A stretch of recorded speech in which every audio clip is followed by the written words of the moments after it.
onde eu fiz a seguinte pergunta, eu vou colocar aqui na tela para a gente ver. Eu perguntei o seguinte: acredita que um ou outro presidente vai lhe ajudar na sua prosperidade financeira?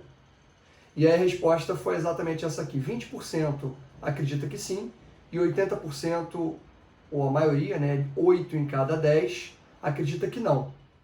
Olhando para o seu patrimônio e para a sua prosperidade financeira, a gente pode perceber o seguinte: quais são as preocupações que você deveria ter relacionados ao seu investimento, ao seu patrimônio. Bom, existem 4 grandes camadas de proteção que a gente pode correlacionar.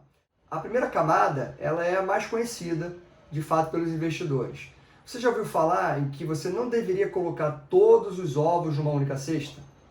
Certo? Então, essa é a mesma lógica dessa primeira camada, que tem o nome de diversificação. Significa dizer que você não deve colocar todos os seus investimentos num único lugar, né? Por exemplo, tudo na poupança, né? Ou tudo numa ação de uma única empresa.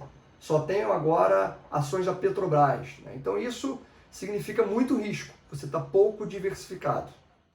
Então você precisa ter uma carteira com vários ativos, preferencialmente ativos descorrelacionados, para que no momento em que um setor possa sofrer com alguma crise de mercado, um outro setor não passe pelo mesmo momento ou até está em crescimento. Então, voltando ao exemplo do guarda-chuva, por exemplo, se você vende guarda-chuva, seria bom que você tivesse também lá na sua barraca sorvete para poder vender algo em dia de sol, porque em dia de sol você não vai vender guarda-chuva e vice-versa. Isso é um exemplo simples do que seria importante, por que seria importante uma diversificação.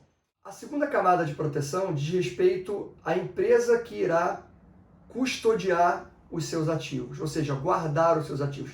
E aí tem muita confusão que as pessoas fazem relacionada a isso. Por exemplo, as pessoas às vezes me dizem: não, Eric, eu acho que é mais seguro aqui eu investir no Itaú, um banco grande, do que numa corretora, por exemplo, uma corretora pequena, uma corretora até de médio porte. Porque essa pessoa enxerga no Itaú, que é uma marca grande, conhecida, uma proteção maior sobre esses ativos financeiros. Mas o fato é que a instituição Itaú ou a corretora média ou pequena, elas apenas distribuem ou comercializam aquele ativo que você tem, né? Por exemplo, se você, voltando ao exemplo aqui do ativo da Petrobras, você tem uma ação da Petrobras que você comprou lá no Itaú, ou que você comprou na corretora, onde é que está o maior risco para você? Tanto faz. Porque o Itaú não foi o emissor daquela ação. Quem emitiu aquela ação foi a Petrobras. Da mesma forma a corretora, que só comercializou aquele ativo. Então, o seu risco não está na corretora ou no banco, e sim no emissor Petrobras.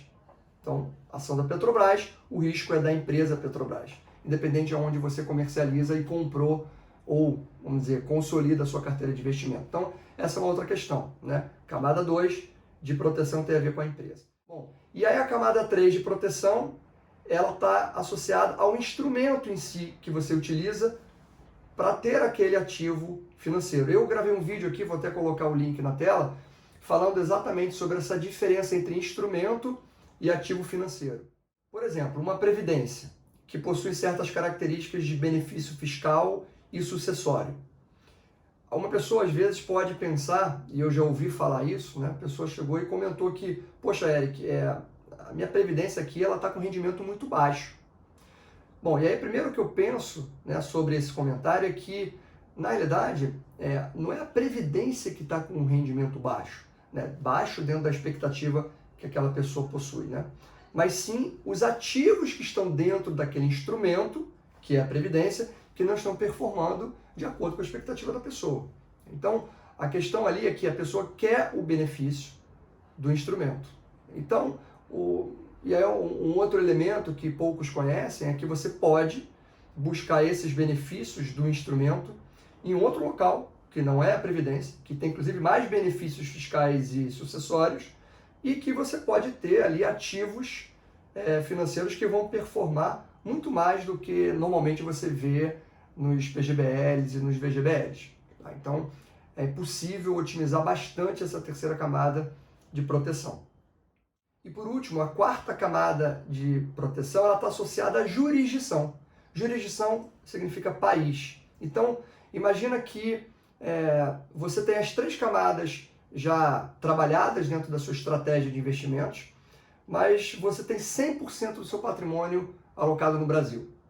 Nesse caso, você está infringindo, se parar para pensar, a primeira camada de diversificação, porque você está 100% concentrado no Brasil, né? Um único país onde você tem 100% dos seus investimentos, 100% do seu patrimônio. Então, há uma certa contradição aqui se você não tratar dessa última camada, né? Que é a camada de diversificação, e aí a gente está falando de investimentos no exterior. Inclusive, gravei alguns vídeos falando um pouco sobre esses canais de investimento fora do Brasil. Portanto, essa última camada, ela tem a ver com tratar do risco sistêmico. Isso tem muito a ver com o risco do momento atual que a gente está passando, momento eleitoral, né, e um pouco da provocação sobre esse sentimento lá na enquete que eu comentei aqui no início do vídeo. Espero que esse vídeo possa lhe ajudar com o entendimento dessas 4 camadas de proteção, para que você possa efetivamente aplicar esse conceito dentro da sua carteira de investimento e, consequentemente, progredir na sua prosperidade financeira. Grande abraço.